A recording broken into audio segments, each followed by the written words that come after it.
Well, hey friends, my name is Andrea. This is Journals for Breakfast. You are so welcome here. Welcome back. Good to see everyone. I really appreciate your comments on the last video, honoring rest. I'm curious to know how you guys did in the last 2 weeks, if you found ways to honor rest. It is a practice for me. It is not my go-to, and so I have to really honestly work on not working or work on giving myself credit for the work that I've done and honoring the need for rest in between. So, I want to share with you this week some favorite things. That's really what this video is going to be. I'm going to show 3 books that are really bringing me a lot of joy right now. And I'm going to share a funny addition to my stationery slash journaling slash planner lineup that is such a simple little addition, and I cannot believe how much joy it is bringing me. So I'm going to share that, and then we're going to talk handwriting. I did have somebody respond and ask me to go a little bit deeper into that. I have really worked to clean up my handwriting.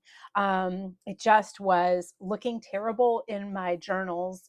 I've started pen paling with some people. I'm worried they're not going to be able to read what I'm writing.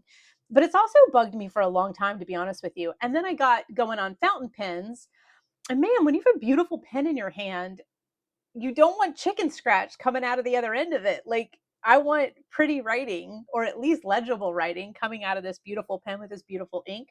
So towards the end of the video, I'll share that. And if you're not interested, then you can just move on. I want to say a shout out to Mitzi from Papergirlie Studios and all of her beautiful ladies. Thank you so much for joining me here. It's been really fun getting to know you guys a bit. And for those who don't know what that is, Papergirlie Studios, I mentioned in my last video, is a fantastic YouTube channel and a great resource for women who adore journaling and planners and anything paper. Mitzi does a lot of things on her channel that I just don't do here. So you're going to find content there that you're not going to find here. So I think it's really worth checking her out and supporting her. For one thing, she does tutorials, which I don't do much of, and she does a lot of. Yeah, she just has a really lovely speaking voice. I love to listen to her talk, and I just love what she's sharing. She has started in May a women's guide to journaling, and she's really getting into some journaling prompts, some journaling thoughts, loading content every day for you to check in on and get yourself back on the journaling mojo bandwagon if you've fallen off of it, or just shifting it up a little bit if your own ideas are starting to kind of fade. So that's the entire month of May. She's going to be getting very real, very authentic, very deep into stuff that frankly affects all women, but especially women over a certain age. I'm going to throw 45 out there. For me, that's kind of when my self-awareness really started kicking into gear. I'm now 54, and I think after 50, it gets even stronger. And she definitely has a lot of gals that are in that age group that follow her there. But I think it's great for anyone. So I will once again link her in my description. She's linked last week's vid as well. If you don't make it through this one and you go over to check out Honoring Rest and want to find her link, it's there also. Okay, let's talk about some favorite things. That's why you're here. I'm going to show the cover of 3 books, and then I'm going to talk a little bit about them. Yeah, and then we'll just see how this goes. You're going to have ring lights because I've never figured out how to not do that. One of the first books I want to share with you, and I'm going to mark my page so we come back to this, is, you've probably seen the cover of this book, Do Nothing, in a lot of Instagram photos. I see a lot of posts where it's like this book and a cup of tea, you know, somebody's checking this book out. Celeste Headley, excuse me, Do Nothing, How to Break Away from Overworking, Overdoing, and Underliving. I actually bought this book, I'm going to throw 1.5 years ago on it. It could have been 2. I bought it when it first came out. I heard an interview with her on a radio show, and yes, radio, not a podcast. And I was fascinated. So we'll talk about that one a little bit. Next up, I am absolutely over the moon in love with Big Magic. And this is by Elizabeth Gilbert. Most of you will know Elizabeth Gilbert from her novel that was turned into a movie with Julia Roberts, which is Eat, Pray, Love. But she is a prolific writer. She has lots of great things out there, and Big Magic is one of them. We talk here a lot about creativity, and I've shared in many videos here that my personal belief about creativity and art is that as long as you are a human being, you are indeed an artist. It is inherent in our experience. We are creators. That is what we do. Our society and the way that we have shifted the value of art, societally speaking, caused us to create tiers of artists. So there are prodigies. There are art students that are in schools. There are more, what would you say, recognized art schools than others. So even the art school you go to has been judged and categorized and cataloged down to its value. Yeah, and there are masters and there are apprentices. And where do you fall in that? Probably nowhere. Those judgments, those classifications, those titles have nothing to do with the human experience of being inherent artists. We are all artists. Period. End of story. I'll die on that hill. I've said it many times. This is why a 3-year-old gets in trouble for smudging lipstick on a wall. It is not because they were unattended, because they were bored, because there's something wrong with them. It is because they are human beings and they are creating. They found something red, it's smudgy, they found a surface and they smudged on it. That's art. That is us. That's who we are. Okay. Big Magic. She happens to agree. So I'm in love with her for that. Okay. Another book that just came to me yesterday and I'm already really excited about. I'm sharing, my friend Paula shared this with me, and I believe that she heard about it on a nature journalist podcast whose name I'm going to forget right now, which means I'll link him in the video description box as well. A Brain That Breathes, Essential Habits for an Overwhelming World. Now, this is a very new publication, unlike the other two that have been out a little bit. Brand new. Even though this is brand new, I still managed to get a copy on Thrift Books for less than the bookstore price, FYI. So always keep an eye on that if you're trying to budget. So, A Brain That Breathes by Jody Wilson. Let's put some glasses on. A gentle, wise, thoroughly researched book that shows true wellness begins with the brain. Essential habits for an overwhelming world. What our brains really need to be happy, healthy, and productive. Listen, it is no coincidence that these are out right now, that these are hot right now. We are a society that is distracted and overstimulated. I'm going to be perfectly clear about my belief about that. There are probably a lot of reasons. My humble personal belief is that the distraction and the overstimulation is coming solely through technology. That's not entirely true. Of course, there is workaholism. There is a way that we work now that's different than we used to work. There are production requirements now. 100 years ago were not here. We've shifted a lot, societally speaking, but my humble experience is this, that when technology started to infiltrate, my level of distraction and overstimulation hit a crescendo. It hit a point that ultimately broke me down. I believe in my heart that without a mobile computer, without an iPad, without an iPhone, without texting, without social media, I may have never hit the burnout that I hit 8 years ago. Even working as crazy as I was working, and I was working crazy, I still think that had those technology items, which we're going to just refer to as screens, had screens not been in my life, I don't know that it would have hit at the level that it hit. So I am a big advocate for myself for breaking away from screens as often as I can. Yep, there's irony in that. I'm sitting here on a phone making a video for YouTube. I get that. I have learned in time that what matters most to me about screen time is that I use it in a way that is 100% autonomous. I choose what I watch and when. What I don't let happen is feeds taking over, reels taking over, the urge to click, click, click, click, click, click, click, check, check, check, check. What's new? What's new? What's on this app? What's on this app? Setting that down. When I built my Instagram page for this account, which is Journals for Breakfast. You're welcome over there and go check it out. There's 300 people following me, not 3,000. It's tiny. I really curate that space. The first thing I did when I opened up that page and got it going was I started reporting ads that are not going to serve me. Do not put ads for alcohol. Do not put ads for cheap clothing. Do not put ads for companies. I don't even want to say the name. You know the ones, 4-letter words out of China. Don't put those on my feed. I don't want anything to do with that. I report them. Guess what happens? I end up building this screen space that now feeds me. When I check in to my Instagram Journals for Breakfast page, the only thing I see is stationery. I see links to other YouTubers that are doing their stationery and journaling work. I see links to nature journalists. I see links to fountain pens. That stuff I allow. So I didn't try to make it a space that doesn't have ads. That's not going to happen, right? I just made sure to curate those ads to exactly what I want to actually see when I spend time on that screen. So we can use our screens. What I'm saying is it has to be limited. And I think that this kind of stuff coming out right now and women just diving into it, I think a big part of how we got here is through screen time that we didn't self-regulate carefully enough. And I know that so many of you are getting more and more aware of that.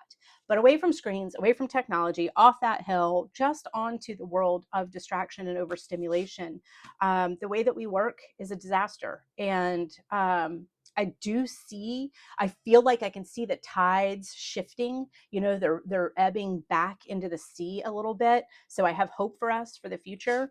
But one thing about Do Nothing, so we'll go right into this one now, is she does a lot of talking in the beginning about the Industrial Revolution and the impact it had on the way that we work. So here's something I'll read to you from that. She says, it is impossible to overstate how significantly the Industrial Revolution changed every aspect of human life, including the kind of food people ate and how long they slept at night. Let me see if I can find another thing that will explain that, because I think it's so brilliant. Okay. When people began to labor in factories, there was no end to the work. So factories started to be open 24/7. Prior to this, prior to farm life stopping and city life starting, we all know to some degree the sun is what directed us, right? Sun came up, out into the field, worked through the day, sun starts to drift, head back and home, dinner, time by the hearth, time with family, good night's sleep, repeat. When we go to the cities, industrial revolutions kicked in, factories start, guess what happens? We lose the clock. And instead, people can work 12-hour shifts and the factory can be open 24/7. So it can run crews of people in 12-hour shifts. When people began to labor in factories, there was no end to the work. You weren't making one carriage wheel to replace a broken one. You were churning out dozens of carriage wheels. Business profits were suddenly based more on the volume of sales and less on profit margin. So instead of one quality carriage wheel being produced over the course of a few days by trained artisan hands for $100, 1,000 carriage wheels are made in a factory setting and they're sold for $1 a piece. Business profits were suddenly based on volume, not on profit margins. The $100 wheel sounds like a better profit margin than the $1 wheel, but if you can churn out 1,000 of them, then you made $1,000, not $100. That shift in thinking has been pretty detrimental to the workplace, at least in the United States. I can't speak to the rest of the world, but I know in the US, it's had a big impact and not a good one. Of course, we got it really wrong when this first happens. This really first happens in England, and we know what happens with the Victorian slum era, we know what happens with child labor there. We're moving through all of that. I'm really talking, and I think she's talking about how that shifts the mindset of each individual person as they set out into the world of work. We became so production and output focused. And I know that a lot of women have struggled in their lives in what is now recent history. So we're going to say the last 50 years with this concept that our value is so tied to our output. And breaking away from that is really tough stuff. But the Industrial Revolution also starts industry. It also starts technology. And these are the wheels spinning that land us into the world of screens that I personally feel like are pretty scary things. Okay, do nothing. She doesn't mean do nothing. One of the things that I really loved in the interview that I heard about her was she used a phrase that I actually hadn't really, either I hadn't heard or I hadn't really locked in on it yet, which was active rest. I think part of my problem with finding rest 8 years ago when I was really in the bad burnout is that to me, rest meant that you went in a dark room and laid down. And who has time for that? Like, isn't that what night is for? And even back then, I wasn't doing great at that at night either, to be honest with you. But meaning I was going to bed too late and getting up too early, or going to bed with TVs and distractions and phones in my hand and a laptop next to the bed. I'm not kidding about that. And if that's you, it's okay. You'll figure this out too. But yeah, so rest to me meant stop everything. And as somebody who was completely dependent for her self-worth on her output, that was never going to happen. I've worked on that a bit. I'm better. I'm not cured, but I'm better. What she does is give you a little look at what her days can look like on an ideal day. And she isn't asleep for 12 hours. That's not the ideal day. It's active rest. Here's how that looks for her. She gives you a lineup of her gym days, and I'm just going to hold it up for you. So she starts at 7 a.m. and finishes at 10 p.m. So she has a full day of stuff here. And then she has a version of it that's a non-gym day. And the difference between the two, honestly, is that right up here, first thing in the morning, is that she gets to change clothes a little bit later. Obviously, on a gym day, I think she's jumping up and putting on her workout clothes right away. I do the same thing. And she gains the gym time on the non-gym day for some reading or meditation. But here's the thing. No matter what, non-gym days, wake, take care of the dog, dress, walk the dog, meditate. So instead of the gym, her meditation's at 8 a.m. On gym days, she meditates after the gym at 9:45. But she meditates. And look how long she meditates for, 9:45 to 10 a.m., 15 minutes. The gym, by the way, is active, can be active rest if it's a yoga class, a deep breathing yoga class, something like that. She's got free time to meditate, walk the dog, write, short walk, lunch. Those are all active resting moments. Just a quiet lunch by yourself. Now, snarfing down lunch while answering 14 emails, not active rest, not even lunch, still just working. But taking a lunch outside to a table and just breathing in the sun for a moment, listening to the nature, listening to the traffic, whatever you're listening to, but it's not on a screen and it's you and your egg salad sandwich. That's it. That can be active rest. So she's got busy, full schedules here. She's still producing, she's still working, she's still doing, but she's put in moments for active rest. And then she will talk about actually taking breaks. You also are going to need some days where there's no lineup like that. So do nothing. I actually have been in and out of this. I haven't read this cover to cover yet. I ran through such a rabbit hole with the Industrial Revolution and the way that we were working wasn't working, that I ended up doing a deep dive into that back when I first started reading this. But now I'm back to it and just enjoying kind of the reminder of where those impetus come from for production, that that is not inherent in the human condition. It's been trained through industry and it's recent. We've been around for tens of thousands of years. Industry and the idea of the 24-hour production line has been around for 150 years, not tens of thousands. So do that math. It's very new to the human experience. And I think that right now we're starting to really see the impact of it. Do you know, side note, that a named carcinogen that landed on the American Cancer Association website, I believe last year, was shift work? A named carcinogen. There are carcinogens that are known carcinogens that are considered those that we digest or take in ourselves. So alcohol, cigarettes, BHA, BHT, certain food additives we've figured out are true carcinogens. But how about that? Shift work. And guess what another one is? Jet lag. So if you know somebody who travels back and forth across the country 10 times a year, a known carcinogen, shift work and jet lag. Why? Because it is so disruptive to our rest that is so a part of who we are. Just because 125 years ago somebody decided we didn't need that rest does not mean that they were right. The previous 30,000 years proved that we do need the rest. Next up, a little bit different, and that is big magic. Creative living beyond fear. You know, I was talking to my friend Paula the other day in a text about fear. Every time I think that I have resolved my fear issues, fear comes back again. So I've done a lot of thinking about this recently. And what I'll say is that I have worked on some fears. I think that when fear stops us from doing something that we actually would like to do, it needs to be addressed.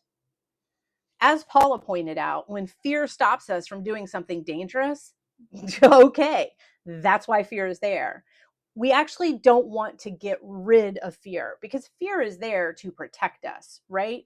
We hear a roar around the corner. We don't walk that way. There might be a lion behind that boulder. Fear can be very helpful. But when it is interfering, if fear is preventing us from doing the things that we actually would like to do, then I think it needs to be addressed and figured out. What I love about Big Magic with Elizabeth Gilbert is, did I say Melissa earlier? It's Elizabeth. Is that her feeling about fear is that you keep it with you at all times. And she wrote a letter to fear. And I'm going to read that excerpt to you now. So, first of all, I want to tell you what she said about this. It seems to me that the less I fight my fear, the less it fights back. So, I cordially invite fear to come along with me everywhere I go. Here's a letter to fear. Dearest fear, creativity and I are about to go on a road trip together. I understand you'll be joining us because you always do. I acknowledge that you believe you have an important job to do in my life and that you take your job seriously. Apparently, your job is to induce complete panic whenever I'm about to do anything interesting. And may I say, you are superb at your job. So by all means, keep doing your job if you feel you must.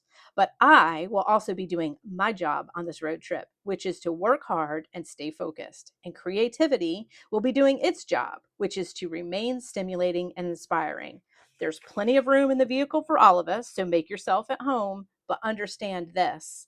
Creativity and I are the only ones who will be making any decisions along the way. I recognize and respect that you are a part of this family, and so I will never exclude you from our activities, but still, your suggestions will not be followed. Now, she isn't talking about hearing a roar and not going around a boulder. That will save your life. And it's why fear is on the road trip to begin with. It's going to be here.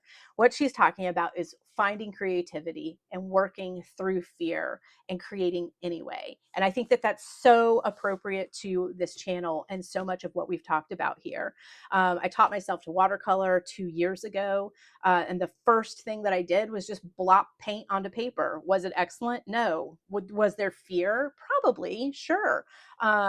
Was I going to prove to myself that this was useless, that I was useless, that that my art is ugly, that I'm not an artist? Who knows? I'm sure it was all in there. Doesn't matter. No. Take a back seat, fear. I got this paper. I got this paint. I'm going to try to do something and see what happens. And it's been a wonderful journey. So here's something kind of interesting. I don't know if you'll enjoy hearing this or not. It's about this channel. To be perfectly honest with you, a big part, not like 5% of this channel, a big part of this channel has been an exercise in my conquering my own fears about not being liked. It's that seeking approval. This channel I started and knew that it would be a really good platform for me to just exercise pushing through fear and potentially criticism and potentially not being liked, finding that no one subscribes and you have no followers. It's a big exercise in that for me, but I believe in what I'm creating here, which is simply a community where we sharing my journey in my 50s, sharing what it is to break away from workaholism and burnout, sharing how I'm attempting this messy, awful thing called growth, and it is a mess. I feel that there's value in putting this out into the world and sharing it with you. And it's also an exercise in keeping fear in the back seat. I will admit that many times I created entire videos, edited them, the whole deal, and then in a panic deleted them, just threw them away. They're gone. I've stopped doing that. I quit doing that. Gosh, not technically, in fact, this channel has been up for 2 years. May 29th, 2 years ago is when I started it. And in that time frame, in the early months, yeah, I threw a lot of stuff away. I still was battling fear. And I'm not going to say I don't still battle fear. I throw these out there and go, oh, okay. You just put it out there. Here you go. But fear is along for the ride. It's just going to be here. It just is. And that's fine. So I think thanks to this book and to more work on it, I've come to understand that my journey isn't about overcoming my fears. My journey is about learning to live with them. And I've shared a quote with you here. We've talked about this before. Courage is not found in overcoming fear. It is found in pushing through regardless of them, right? And she talks about that so much in here. I want to share a few more excerpts. If you are somebody who's been really thinking about getting a creative thing going, and you are what's holding you back, you bought the paint, you bought the paper, or you bought the thread and the needle, you've bought the stuff, it's there. Why aren't you cracking through? You've been humming and hawing over classes. You see them, you're thinking about it. There's a workshop that's free. You've debated going to the writers group, but what is holding you back? And if it is your fear, I highly recommend read this book. Let's see, a couple things in here. I have highlighted so much in this book that I was like, maybe I should just highlight the book. So let's see, a different way. She has a different way of approaching things. And this in here, she's talking a lot about art and how we are artists and how we think about how we're supposed to do that path. You can measure your worth by your dedication to your path, not by your success or your failures. Your just dedication to your path. See all those wonky paintings back there? It's my dedication to my practice of watercolor in the morning instead of screen time. That was the purpose. Stop checking phones, stop checking laptops the minute your feet hit the floor. Instead, grab a paintbrush and make something. And it's my dedication to that. That is the value. And that is what I focus on, not the results. So you can measure your worth by your dedication to your path, not by your success or failures. You can battle your demons through therapy, recovery, prayer, humility, instead of battling your gifts. In part by realizing that your demons were never the ones doing the work anyway. You and your gifts. That's who's got the action. The demons are just whispering in the background that maybe you're making a fool of yourself with these actions. Dust them away. Forget them. I just like that different focus on that. And let's see. There's a couple things with big exclamation points. So I figure those are probably worth talking to you about. Share what you are driven to share. And if it's authentic enough, it will be original.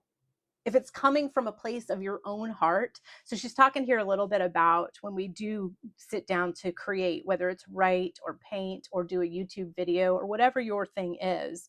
One of the fears that people have is that they're going to look like a copycat, or they're going to be copied. Like they have this great idea for something and they're going to put it out there and someone better than them is going to steal it.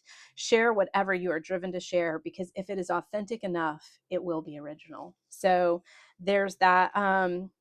She has a really funny list of fears, things that we're all afraid of. I was going to see if I could find that one for you.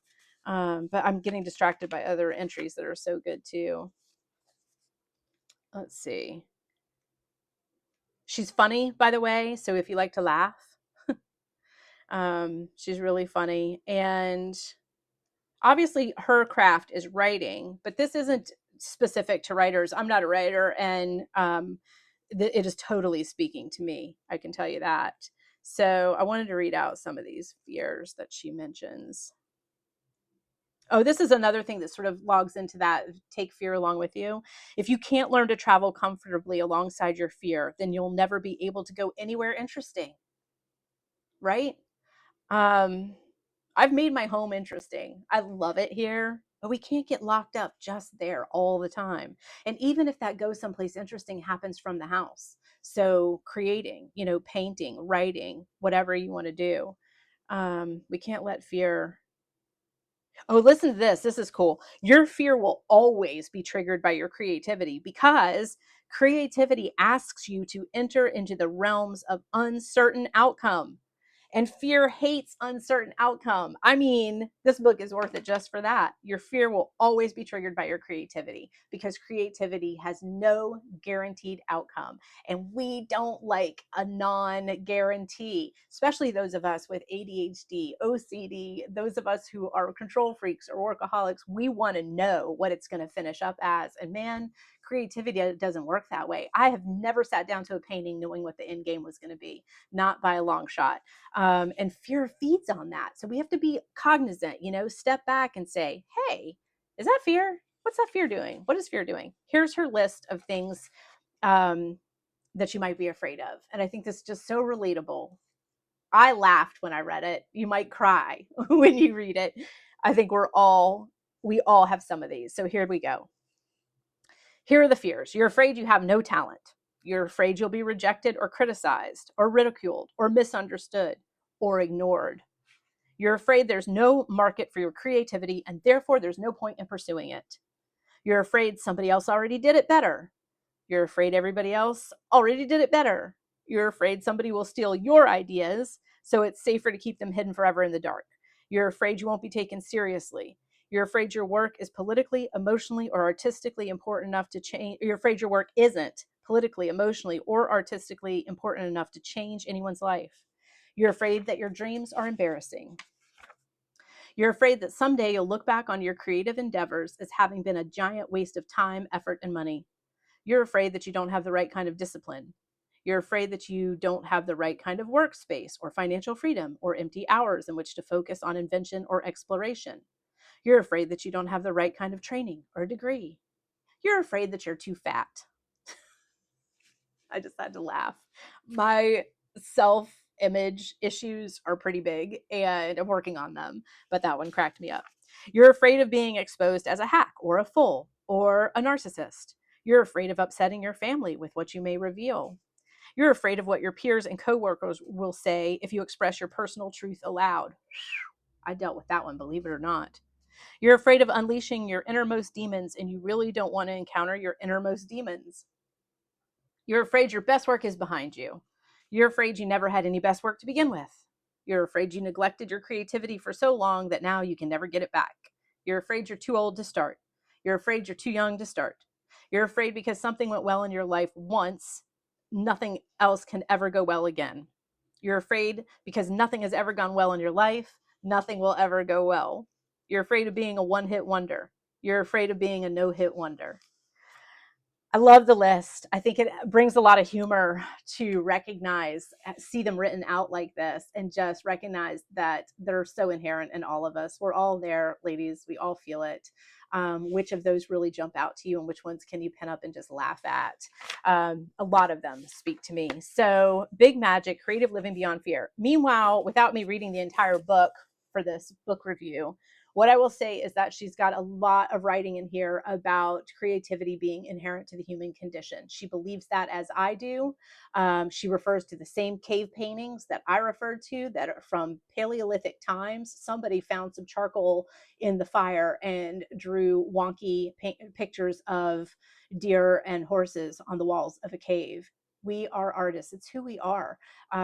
It's part of our experience. The naming, the defining, the quantifying what is an artist and what isn't, that's gobbledygook. It's brand new to the human experience, just like that industrial revolution is brand new to the human experience. We cannot drive ourselves with that new. We have to stick with what has been working for tens of thousands of years.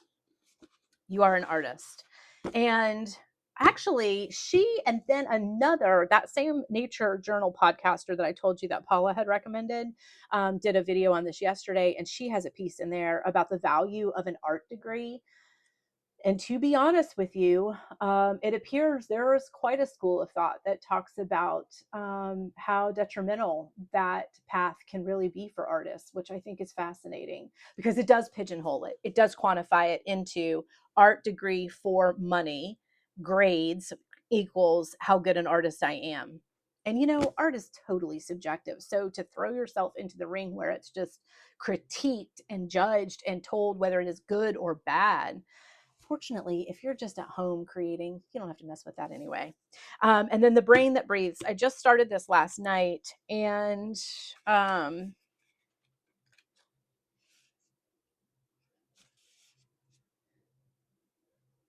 when success is framed as rapture, normally life is lackluster. And yet, if you live it, you know it to be the root of contentment. Happiness exists here if we slow down long enough to notice. When success is framed as rapture. So if I'm not pumping out 80-hour weeks, working myself to the bone, what am I? And normality seems lackluster. Oh, what? She just went home. What does she do? She paints from home. Does she sell them? No. Does she gift them? No. Oh, lackluster. Listen, normality starts to become a glowing delight when you let yourself have it. Happiness exists here if we slow down long enough to notice. I have caught myself being almost apologetic and sort of humble and embarrassed about how small my life has become in the last few years.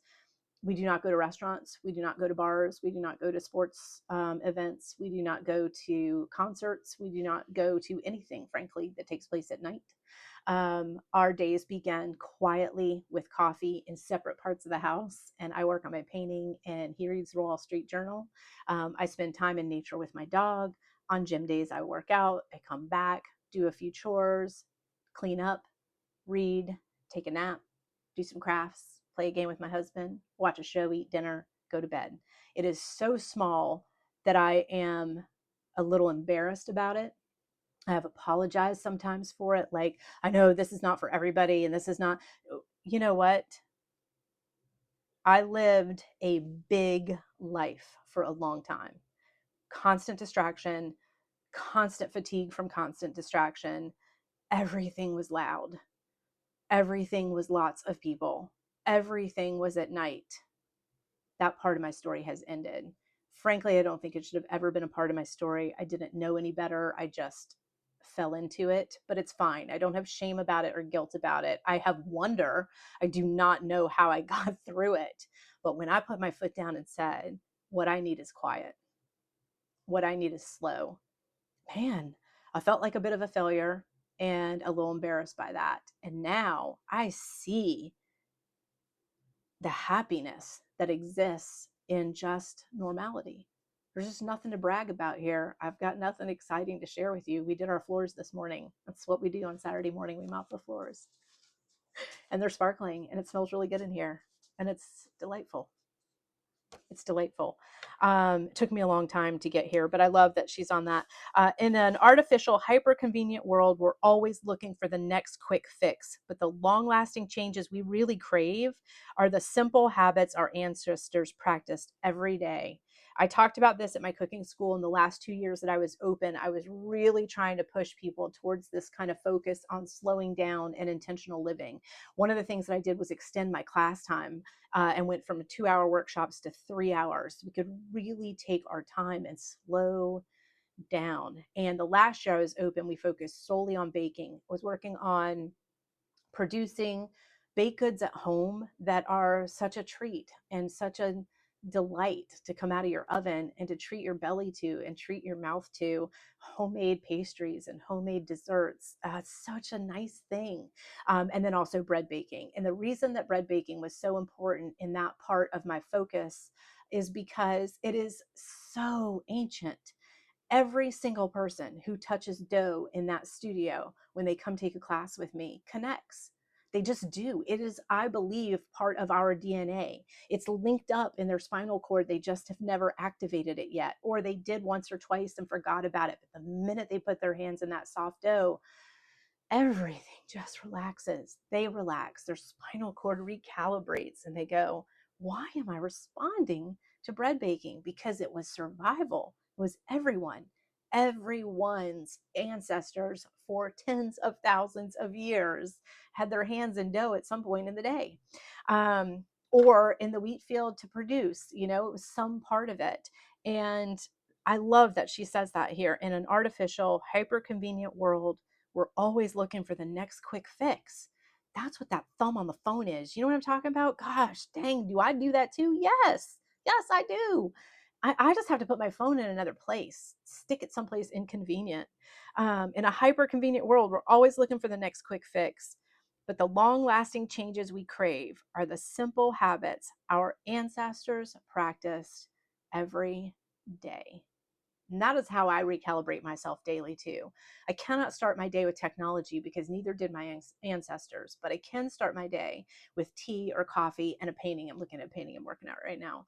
I can start my day with a walk in nature. No phones, no headphones, no audible. I've talked about that here before. No noise. Birds, the breeze, the sun coming up over the marsh. That is what my ancestors did every day, and it is why it works for me too. I'm really excited about this book. I want to tell you the chapters in here so you'll know where I'm headed with this. Part 1, what do we really need to live well? A calm nervous system, an uncluttered brain, a safe, nourished body that moves and rests, and breathing space. Part 2, how to create your new normal. So she's going to give you some things. Pay attention to the gaps, find your best form of rest, slow down and sidestep. So she's got some pointers in here. And then the last thing she mentions is this, is build a space to create. And I will tell you that of my favorite things I'm sharing with you today, they are these 3 books that I'm deep into right now, in this room that I'm in. I created a space, and I know that not everyone can do this in the room that they have. I watched an interesting, or excuse me, in the home that they have. You don't all have a room for a whole room to create. I'm very fortunate to have this space. But I was watching a video about Sense and Sensibility. This is, you know what this is? This is menopause, y'all. I just can't remember the author's name. Jane Austen. Jane Austen did not have a writing room. She had a writing box. It's a desk, and so it has an angled lid. Inside of it was paper and pens and ink, and the outside of it had a little lip, and she set her pages down and she wrote her books. She created a space. She had a little table, a little chair. That was Jane Austen's space. And you know from her story, if you know anything about her, they moved around a lot towards the end of her life. They were essentially homeless. And so they were staying with family and kind people. And so she did not have a space. She did not have this luxury room that I've got going here, but she still created a space by just having the ritual of that box. Find that space for yourself. And yeah, honoring rest. It's what I'm all about right now. And creativity is my rest. And so that's why big magic is restful for me too. Doesn't big magic sound like kind of like an energy thing? Like, ooh, is this book meant to like inspire me to go paint the Mona Lisa? No. I mean, it might, but no, it's also about rest. It's about active rest, the active rest that Celeste Headley talks about. Okay, let's talk about a new addition to my stationery stuff that I am so surprised I am loving as much as I am. This is the unused sticker book. And what it is 24 pages of this shiny paper that you can put stickers on and then peel them off of. I know y'all have seen these. This is not groundbreaking, Andrea. What are you talking about? What I'm talking about is, look, you get to create pages of your own favorites all in one place. No rolls, no containers, just this thin little book kept in your journaling supplies with your favorite stickers on every page. Okay, why does this matter? These are all my ladies. Why does this matter? I'm going to tell you why it matters. Oh, look at all these ladies. because I didn't really realize that I was not using my stickers as much as I would like to be. I have them. I have them clipped and stuck into little journaling packs. They're around. I have rolls of washi in this container back here. Rolls. They're around, but I was not using them. And I realized that one of the reasons is that I have a lot of washi that is technically quote unquote fussy. Have you heard that term before, that they're fussy stickers or fussy tape? It's the ones that aren't die cut. They're not die cut. So you have to get your small scissors and you got to trim up around the sticker that you want. I'll trim up around this without glasses, which is so delightful. So you trim around it, and these fussy cuts is what they're called. And then now you got to come in and try to separate the front from the back. And I'm not going to do it all on camera because you might throw your coffee at the screen, but it can take me 3 minutes to get the back off of that thing. They are fussy. Why do I have so many fussy cuts? You know what I think? I buy a lot of washi on sale, and I'll bet you I bought end of season as everybody was moving more and more towards die cut. So die cut, it's been cut around the image. You can just get a nail in there and pull it right off. Almost none of my washi are die cut. They're all these fussy cuts. So I wasn't using them. I mean, that's the truth, is they were sitting there and I was like, am I going to trim around that and peel it off right now? So what I've been doing, you guys, is when I'm not feeling creative, I'm just brain dead, exhausted, but I want to keep my hands moving, a little action. I take this book out to the couch and grab a roll of fussy cut tape, like PET tape or washi or whatever. And I do the work. I just put a tray in my lap. I put something great on the TV with my husband, and we go to town watching a show or whatever we're doing. And I just trim, and stick them in here. Now they're done. Now the work is done, and I get to just take this delightful thing with me when I'm ready to start putting some stickers together. But just that action, just hanging out, cutting out my own stickers and getting them on here is so satisfying. And I've really enjoyed the process of it, that's why I said this is the most surprising thing. Look how thin this thing is, and it just holds tons of tapes. Another thing that was happening is that I was starting to mess up some of my stickers. So I have this pouch, and look what was happening. And it is still happening because I pulled these out there to work on and then didn't. I would grab some and stick them in there, and then they'd get a fold in them. Can you even see that on film? But there's a fold in that one. And so I was starting to warp them out and mess up some of them. So yeah, it was doing damage is what I'm trying to say. And now I can just take all of those and put them in this guy. I am loving this thing. So if you spot one of these, grab yourself one. It was just at a bookstore I just popped into. It was such a random pickup.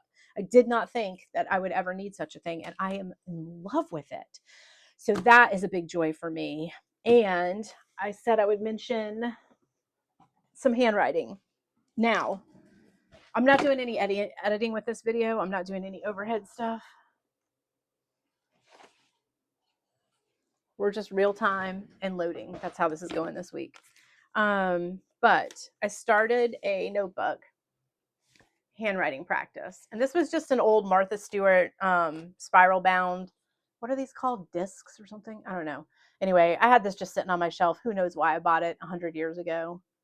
And what I started doing in this was playing with my handwriting. And as I said, the real impetus behind it was mostly because I started getting into fountain pen collecting and I wanted to have nice handwriting for my nice pens. But to be honest with you, my handwriting has bothered me for a long time. So I just took time and just started writing, right? I just tried to see sort of what does my handwriting look like when I focus, when I'm careful? What do I like? What do I not like? And then started writing some letters to sort of see. And you can see as we start to move through this, it's getting cleaner and clearer and cleaner and clearer. And I'm going to share a link to a video that's going to show you how to do this. And over time, what I discovered is this. One, slow down. I realized that my chicken scratch serial killer handwriting came about over time from speed. I had gotten into the habit of writing very quickly. It just occurred to me that I'm not in a hurry. I don't need to write out my grocery list in 8 seconds. Just take your time. And so one thing I've noticed about better handwriting for me is that I have to pick the pen up between letters, and that will slow you down. So if I write an A, I pick the pen up and put an N. I pick the pen up and put a D. I pick the pen up and put an R. I have to lift it. My handwriting was this weird mix of something like cursive and some straight lettering, and it just came out so bad. Slow down. This is the most important part for me. Even if I do want to do cursive, even if I do want to do my own script, I have to do it slowly and methodically. I'm really enjoying that process. It was a little tedious at first. I was like, oh, I'm a speed writer. How can I do this slowly? And now I'm really enjoying it. One letter at a time. One of the things that was a big help for me was pay attention to the top and the bottom of your line. Let me see if I can show you an example here of, yeah, like the top of this, it's all moving all through those lines. Some are over, some are under. When I get cleaner, it starts to look like this.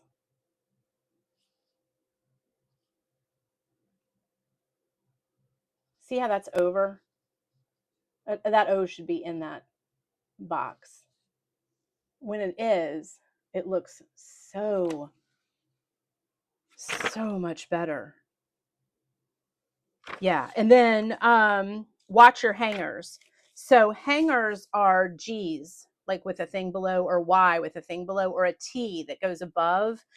Make sure that they're all to the same length, either below or above, that they're even. Mine were all wonked out in the beginning, and that created super messy writing too. But I'm going to link the video that shows you that. I'm trying to get back to that first page that shows you my really messy handwriting. But it looks like I was trying to do pretty well in here. My handwriting isn't, like, here's just some random journal entries. It's not horrific, but it's not perfect. And these days, oh, I know where I have it really good here. These days it's looking so, now this is what it's looking like.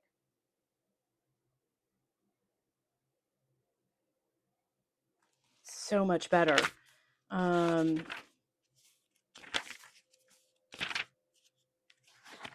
Let's see. Yeah, that's a really good example. Just so much cleaner. And this is the old style. It's just scribbly scrab. Isn't that terrible?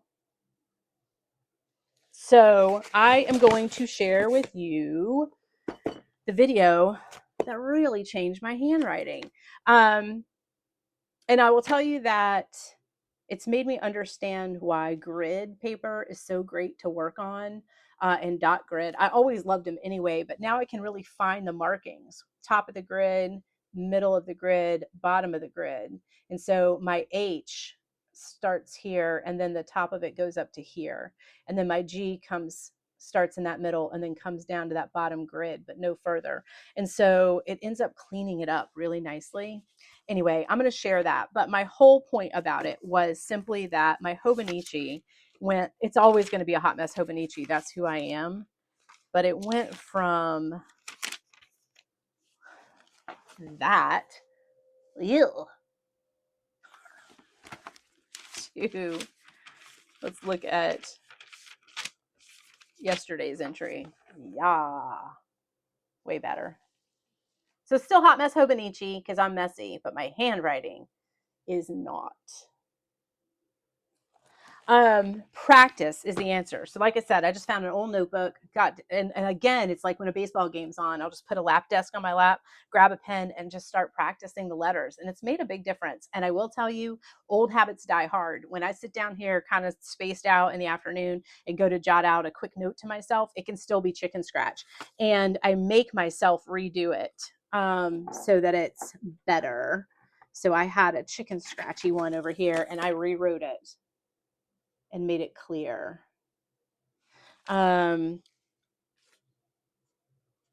Yeah, and this one's kind of chicken scratchy. I'll rewrite it and make it clear. So I'm just making myself practice. That's what I'm trying to tell you. Just do it and do it and do it, and it gets better. It gets better. I think it's going to be a lot nicer to review my journals with handwriting I can read. This was the beginning, so it's still not great. And then this was yesterday, and it's just getting so much nicer. I need to write a letter to a friend, and I'm going to be excited to practice this new handwriting with her too, and just kind of see how that looks compared to the other. And she's going to get 2 letters from me in her package, which means she'll get one practicing this and one a little bit later. But just the answer is slow down, just slow down. But watch the video I'm going to link because it's so good. Her handwriting looks like a font. You cannot even believe she's doing it with a pen, but her principles about how she got there are what's useful. You can still have your own unique style and etc., but just follow the base principles about the lineup. It's really helpful. I've been rambling. I'm going to go take a nap. It's been really fun to catch up with you guys. And oh, quick shout out to Mimi again, or Mitzi, excuse me. I want to say that Papergirlie Studios, I'm going to be a guest on her channel on May 10th. So for all my ladies that would like to join us over there, I'll put a link to her May journaling series anyway, because like I said in the beginning, I think you'll love that. And then if you want to do some watercolor exercises with me on May 10th on her channel, it will be 12 o'clock West Coast, 3 o'clock East Coast on Sunday, May 10th. And I would love to see you guys there for that. I may pop on before then, but you know me, hit or miss. You never know. I feel like there was so much more I want to tell you, but this has been going on forever. It's so good to catch up with you guys. I hope you find those books interesting. Let me know if you've read them or if you do, and how your hunt for rest in your life and simplifying things is going. Mine is ongoing forever. And yeah, that's what we got. Catch you guys next time. I hope you're doing really well.